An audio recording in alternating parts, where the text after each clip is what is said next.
Yes, കണ്ണൂരിൽ നിന്ന് ബിജീഷ് കോവിന്ദനും തിരുവനന്തപുരത്ത് നിന്ന് സുനിൽ ഐസക്കുമാണ് ചേരുന്നത്. ആദ്യം ബിജീഷിലേക്ക് പോകാം. ബിജീഷ്, ഇന്ന് കെ സുധാകരൻ അനുസ്മരണ പരിപാടിയിൽ വിതുമ്പുന്ന കാഴ്ചയാണ് കുറേയേറെ സമയം നമ്മൾ കണ്ടത്. എന്തിനായിരുന്നു സത്യത്തിൽ അദ്ദേഹം വിതുമ്പിയത് എന്ന് നമുക്ക് പറയാനാവുമോ?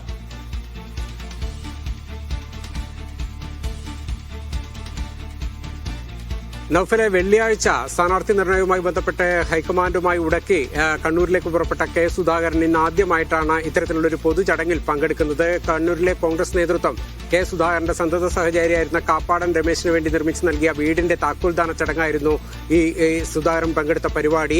3 ദിവസത്തെ കാത്തിരിപ്പിന് ശേഷമാണ് അദ്ദേഹം മാധ്യമങ്ങൾക്ക് മുന്നിലെത്തുന്നത്. അതുകൊണ്ട് തന്നെ മാധ്യമങ്ങളും ഏറെ കൗതുകത്തോടു കൂടിയായിരുന്നു സുധാകരന്റെ വാക്കുകൾ കേട്ടത്. പക്ഷേ കെ സുധാകരൻ എന്ന് പറയുന്ന കണ്ണൂരിനെ വിറപ്പിച്ചിരുന്ന നേതാവിന്റെ ഇടറിയ ശബ്ദമായിരുന്നു ഈ ചടങ്ങിൽ കണ്ടത്. ഒന്ന്, കാപ്പാടൻ രമേശനുമായി അദ്ദേഹത്തിനുള്ള ആത്മബന്ധം നമുക്കറിയാം, അത് അദ്ദേഹത്തെ വല്ലാതെ ഉലക്കുന്നുണ്ട്. ഒപ്പം തന്നെ ഈ സ്ഥാനാർത്ഥി നിർണയവുമായി ബന്ധപ്പെട്ട് പാർട്ടി തന്നെ ഒറ്റപ്പെടുത്തുന്നു, അല്ലെങ്കിൽ പാർട്ടി തന്നെ അവഗണിക്കുന്നു എന്നുള്ളൊരു ഫീലിംഗും അദ്ദേഹത്തിന്റെ മനസ്സിലുണ്ട്. ഇത് രണ്ടും വെച്ചുള്ള ഒരു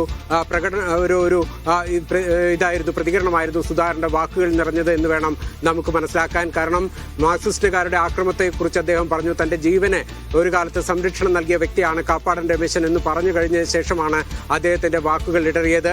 വാക്കുകൾ ഇടറിയ അദ്ദേഹം പക്ഷേ ഒരു 5 മിനിറ്റ് നേരം പ്രസംഗിച്ചു. ഇതിനിടയിലൊന്നും തന്നെ സ്ഥാനാർത്ഥിത്വവുമായി ബന്ധപ്പെട്ട യാതൊരു തരത്തിലുള്ള പ്രതികരണവും അദ്ദേഹം നടത്തിയില്ല. അത് കഴിഞ്ഞ് ആ പരിപാടി കഴിഞ്ഞ ഒരു കുറച്ച് സമയം കൂടി ആ വേദിയിൽ ചെലവഴിച്ച ശേഷമാണ് അദ്ദേഹം പുറത്തേക്ക് ഇറങ്ങിയത്. ആ ഘട്ടത്തിലാണ് അദ്ദേഹത്തെ കാണുന്നതിനു വേണ്ടി മാധ്യമങ്ങൾ ശ്രമം നടത്തിയത്. ഈ ഘട്ടത്തിൽ തെരഞ്ഞെടുപ്പ് പ്രഖ്യാപിക്കട്ടെ, സ്ഥാനാർത്ഥിത്വം പാർട്ടി തീരുമാനിക്കട്ടെ എന്നുള്ള പ്രതികരണമാണ് സുധാകരൻ നടത്തിയത്. പക്ഷേ അങ്ങനെ പറയുമ്പോഴും അദ്ദേഹത്തിന്റെ മനസ്സ് പൂർണ്ണമായിട്ടും സ്ഥാനാർത്ഥിത്വം സംബന്ധിച്ച് പാർട്ടി എടുക്കുന്ന തീരുമാനത്തോട് താൻ ചേർന്ന് നിൽക്കുമെന്ന് പറയാൻ അദ്ദേഹം ശ്രമിച്ചില്ല. അത്തരത്തിലുള്ള ഒരു പ്രതികരണം അദ്ദേഹത്തിന്റെ ഭാഗത്തുനിന്നുണ്ടായിട്ടില്ല. അതിൽ നിന്ന് നമുക്ക് വായിച്ചെടുക്കാൻ കഴിയുക സുധാകരന്റെ മനസ്സിപ്പോഴും സ്ഥാനാർത്ഥിത്വത്തിന് വേണ്ടി ആഗ്രഹിക്കുന്നുണ്ട്. നമ്മൾ തിരുവനന്തപുരത്തേക്ക് പോകുന്നതിന്റെ കൂടുതൽ വിശകലനങ്ങളുമായി സുനിൽ, ഒരു പ്രധാനപ്പെട്ട കാര്യം, സുധാകരന് നാളെ സമയമുണ്ട് ഡൽഹിയിൽ വരാൻ, രാഹുൽ ഗാന്ധിയെ പറ്റിയാൽ കാണാൻ, ഈ വിഷയം അവസാനിപ്പിക്കാൻ. സുധാകരന്റെ മുമ്പിൽ ഇനി മറ്റ് ഓപ്ഷൻസ് ഒന്നുമില്ല എന്നാണോ മനസ്സിലാക്കേണ്ടത്? അതോ സുധാകരൻ പ്രതീക്ഷിക്കുന്നത് പോലെ കോൺഗ്രസ് എന്തെങ്കിലും ഒരു വിട്ടുവീഴ്ചയ്ക്ക് തയ്യാറാകുമോ? ജിമ്മി, അല്പസമയം മുമ്പ് കണ്ണൂർ റിപ്പോർട്ടർ ബിജീഷ് കോവിന്ദനോട് ചോദിച്ച ചോദ്യത്തിന്റെ മറുപടിയിൽ നിന്ന് ഞാൻ തുടങ്ങാം എന്ന് ഞാൻ വിചാരിക്കുന്നു. അത് ഏതാണ്ടൊരു 2-2.5 പതിറ്റാണ്ട് കാലം കെ സുധാകരന്റെ മനസ്സും കരുത്തുമായി കൂടെ നിന്ന ആളാണ് കാപ്പാടൻ രമേശൻ. അതായത് കാപ്പാടൻ രമേശൻ എപ്പോഴും നമ്മളൊക്കെ കാണുന്ന കാലം മുതലേ കെ സുധാകരന്റെ പിന്നിൽ ഇങ്ങനെ നിഴലുപോലെ ആ മനുഷ്യനുണ്ടായിരുന്നു. സുധാകരൻ എല്ലാ രാഷ്ട്രീയ പ്രതിസന്ധികളിലും വ്യക്തിജീവിതത്തിലെ പ്രതിസന്ധികളിലും ഒക്കെ പെട്ട സമയത്ത് എല്ലാ മാനസികമായ പിന്തുണയും നൽകി, കരുത്തും നൽകി സുധാകരനൊപ്പം നിന്ന ആളാണ് കാപ്പാടൻ രമേശൻ. ഒരു ദിവസം പൊടുന്നനെ കാപ്പാടൻ രമേശൻ കുഴഞ്ഞു വീണ് മരിക്കുകയായിരുന്നു. അതിനുശേഷമാണ് ഒരുപക്ഷെ ഞങ്ങളടക്കമുള്ള ആളുകൾ അറിയുന്നത് കയറിക്കിടക്കാൻ ഒരു വീട് പോലും കാപ്പാടൻ രമേശൻ ഉണ്ടായിരുന്നില്ല എന്ന് ആ സമയത്താണ് നമ്മളൊക്കെ അറിയുന്നത്.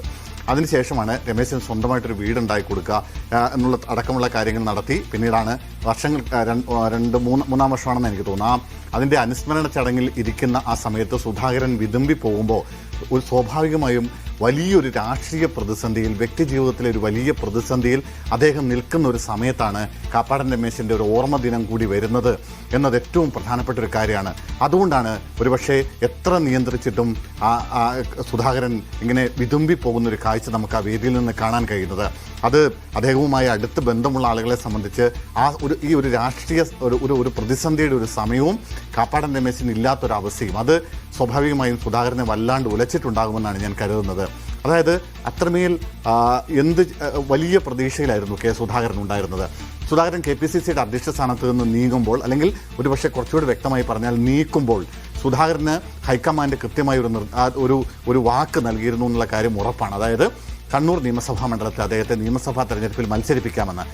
അതുകൊണ്ടാണ് കഴിഞ്ഞ ലോക്സഭാ തെരഞ്ഞെടുപ്പിൽ സുധാകരൻ ഇതെല്ലാം പഴയ കാര്യങ്ങളാണ്, സുധാകരന്റെ ഭാഗത്തുള്ള ന്യായങ്ങളാണ്. പക്ഷെ ഒറ്റ ചോദ്യമേ ഉള്ളൂ, സുധാകരൻ എപ്പോൾ കീഴടങ്ങുമോ അതോ കോൺഗ്രസ് സുധാകരന് വേണ്ടി വിട്ടുവീഴ്ച നടത്തുമോ?